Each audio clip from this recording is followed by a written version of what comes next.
Здрасти за тези от вас, които не са попадали все още на мое видео. Аз съм Кая, снимам видеа на тема Moda Life. Ако не си гледал предните ми видеа на модна тематика, можеш да разгледаш. Говорим си за модни икони, за тенденции през този сезон и тези, които предстоят. Така че не пропускай да се абонираш за канала и да видиш и останалите видеа. Как да се обличаш като стилист? Какви съвети дават стилистите, когато пазаруваш? Как да пазаруваме така, че да се чувстваме уверени, без да си принтираме снимки от Pinterest и без да гледаме трендове в TikTok? В това видео ще си говорим за това колко е важен личният стил и как да пазаруваме, сякаш водим със себе си стилист. Днес ще си говорим за стил, но не само за това какво е популярно, какво е известно. Днес ще си говорим за личен стил. Как искаш да се чувстваш, когато излезнеш от вкъщи? Искаш да бъдеш уверена, да бъдеш елегантна, да имаш неподражаем стил.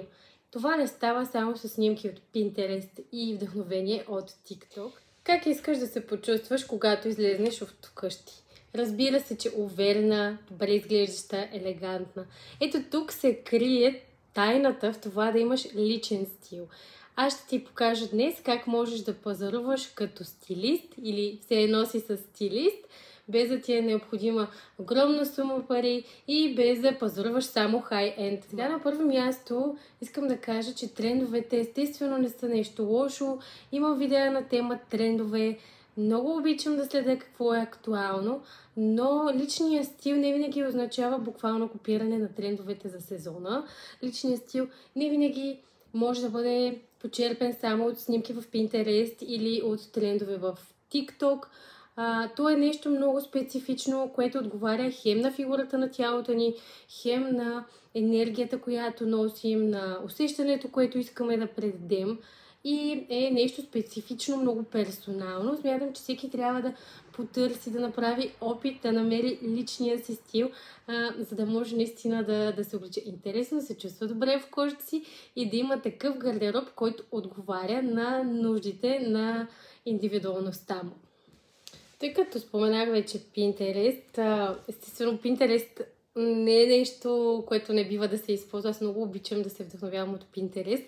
И тук ще ти дам един малък трик, който винаги правя спрямо пазара, който съм предвидила да направя. Независимо дали ще пазарувам онлайн или ще отида до някой бутик или до мола за дрехи. Винаги си набелязвам някакво усещане, което искам да пресъздам с дрехите, които ще купувам в момента. Например, избирам си 5 снимки. Някои от тях са на дрехи, разбира се, които са ми харесали или са ме вдъхновили като материя, като силует, за да мога да намеря нещо подобно. И другите са, например, цвят, определен цвят, да речем черно-червено или бежево, спрямо усещането, което искам да създам с съответните дрехи, които планирам да си купувам. Така че един такъв малък мудборд с 5-6 няколко снимки, които просто да ни напомнят за какво сме тръгнали на пазара, е много добра идея. Много често, особено когато пазаруваме физически, просто влизаме в магазина, отнасяме се, харесваме си нещо, купуваме си нещо, което може би изобщо не сме тръгнали за него в този ден и се оказва, че първо, ако е за събитие, нямаме тоалет и второ, сме си купили нещо, което не сме търсили. Така много по-лесно може да се направят безразсъдни покупки или покупки, които са необосновани, да изберем дрехи, които няма да облечем повече от веднъж. И това, разбира се, според мен е непродуктивно. Аз много се старая всеки път, когато пазарувам, да си планирам покупките така, че да мога да нося дрехата в максимално дълъг период във времето и да нямам такива покупки, които са за едно обличане. Друг трик, който използвам е да си задам, когато видя една дреха, винаги си задавам въпроса: добре, как ще я съчетая сега по повече от 1, 2 или 3 начина? Имам ли дрехи, с които да съчетавам тази дреха, чанта или тези обувки, в зависимост от това, което съм си харесала? Ако отговорът е да и очевидно тази дреха или този аксесуар пасва на моя гардероб, то очевидно това е добра покупка, разумна покупка, която ще ми се отплати във времето и ще мога да си нося дългосрочно, т.е. това е един ефективен пазар. Ако отговорът е не съм сигурна дали ми харесва достатъчно тази дреха, просто в момента е тенденция, или не съм сигурна, че има с какво да съчетая тази дреха, но мисля, че мога да облека един-два пъти, нещо интересно е, тогава може би това е малко прибързана емоционална покупка и не е най-добрият вариант просто да изберем съответната дреха или аксесуар и да го вземем прибързано. Много обичам да пазарувам в физически магазини, но напоследък ми е все по-трудно. Не само заради времето, което отделям, за да стигна, за да разгледам, за да избера. Не само заради избора, който е значително по-малко в физическите магазини, но и заради това, че както споменах и в предния съвет, просто е много по-лесно човек да вземе нещо ненужно, когато пазарува в физически магазин. Когато сме онлайн, някакси сме дистанцирани от средата, можем да премислим, да прегледаме, дори да си отворим гардероба, да видим какво имаме и тогава да преценим много по-спокойно и много по-ефективно дали тази дреха или този съответно аксесуар е нещо, от което наистина се нуждаем. Някога ми се случва да видя нещо в реклама в Инстаграм или да видя, че някой популярен носи определена дреха, например, която ми харесва. И се случва да проверя, да вляза в сайта и да съм накосан да си я поръчам. Но тогава си казвам, добре, тази дреха наистина ли е за мен? Наистина ли ми харесва или просто ми харесва стайлинга, по който е направена, харесва ми как стои на този друг човек, но не съм сигурна, че е за мен.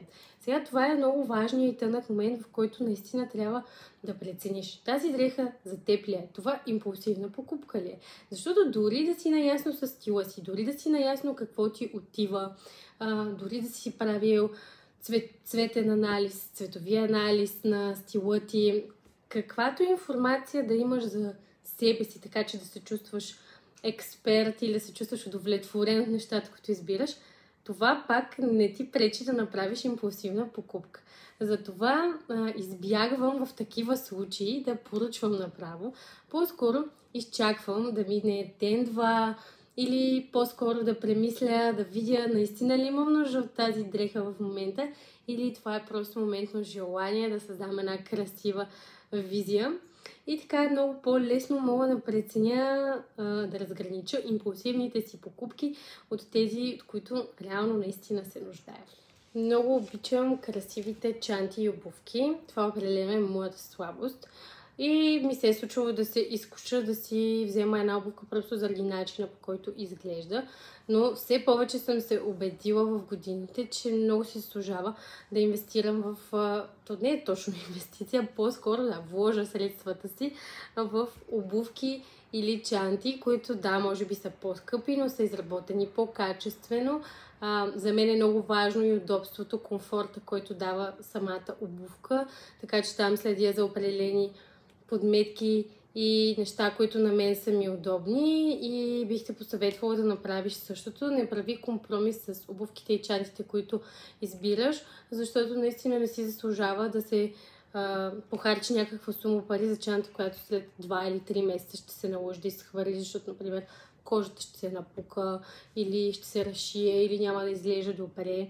Така че определено си заслужава според мен да се вложат малко повече средства в хубави аксесуари, обувки и чанти най-вече, защото това е нещо, което абсолютно няма никакъв проблем да се носи ежесезонно, ежегодишно, така да се подбират нещата, че да могат винаги да са тренди, да са таймлес и да може да се използват правилно и по-дълго трайно. Връхните дрехи също са нещо, което според мен често е подценявано.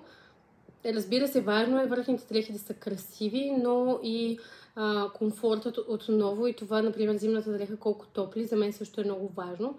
Там съм на същия принцип. Предпочитам да си взема по-скъпа дреха, по-скъпо яки, което знам, че ще мога да облека повече пъти, в повече сезони и да си го нося в годините, да го съчетавам с различни тоалети. Аз обичам да си пазя дрехите, смятам, че няма нищо лошо в това да се повтарят. Не е нужно абсолютно през 2 месеца да сме с ново яки или да сме с постоянно сменени дрехи. По-скоро, когато те са качествени, когато наистина харесваме дрехите си, е много по-лесно да се обличаме, да сме винаги подготвени за поводите и да се харесваме, да имаме увереността в себе си, в дрехите си и в стила си.